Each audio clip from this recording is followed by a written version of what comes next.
Écoutez bien, cette histoire vient d'un souvenir simple, mais qui pèse toute une vie. Quand il était enfant, il a vécu une humiliante journée qui ne l'a jamais quitté. Un garçon avec ce qu'on pourrait appeler un handicap dans sa tête, mais qui gardait toujours le sourire, passe par un quartier aisé. Une fille d'une famille riche le remarque, se moque de son apparence, l'appelle de sa fenêtre. Sa mère, ses sœurs se joignent à elle, moquerie, rire, cris. Il le ridiculise devant tout le monde. Il riait jusqu'à mourir de rire. Mais lui, il se sentait tellement méprisé, il pleurait. Quand il est arrivé chez lui, il n'arrivait plus à regarder ses parents. Les parents demandaient « Qu'est-ce que tu as? Pourquoi tu es si pâle ?» Il ne dit rien. Depuis ce temps-là, il garde cette scène, ça le honte. Il travaillait à l'école, il travaillait jusqu'à devenir... Avec le temps, il est devenu tellement riche. Bon, il a changé. Comme vous savez, quand on a de l'argent, on change. Un jour, il passait dans ce même quartier, il a fait semblant. Il a dit « J'ai très soif. Est-ce que vous pouvez m'aider à me donner un peu d'eau? Parce que chez moi, c'est très loin et je n'en peux plus. » C'est comme ça qu'il a pu entrer dans cette même maison. Quand il est entré, il a trouvé cette famille tellement méprisable. Mais lui, il parlait tellement bien, il était éloquent, respectueux.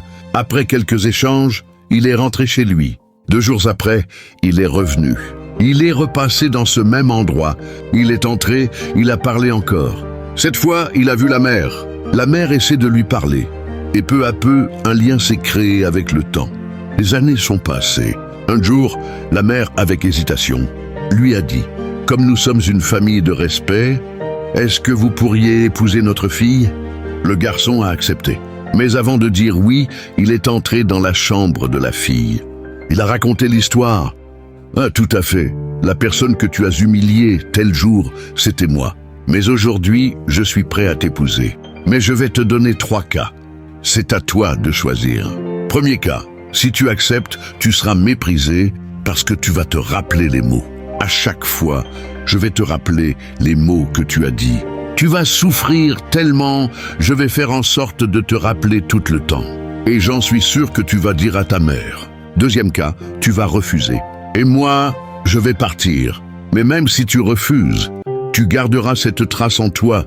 Tu sauras que tu avais la chance de réparer, mais tu l'as laissé passer. Et ce poids-là restera. Troisième cas, tu refuses carrément et je ne vais jamais t'épouser. Je suis juste venu pour vous rappeler ce que vous m'avez fait. Mais pour vous faire réfléchir, je vous propose une amie à moi. Lui, il est riche aussi, mais il est arrogant, impoli, sans respect. Si tu l'épouses, tu seras prisonnière de son caractère. Et là, vous comprendrez trop tard que celui que vous aviez humilié était en réalité un homme de bien. Quelqu'un avec un vrai cœur, alors, c'est à toi de choisir. Qu'est-ce que tu ferais, toi, à sa place ?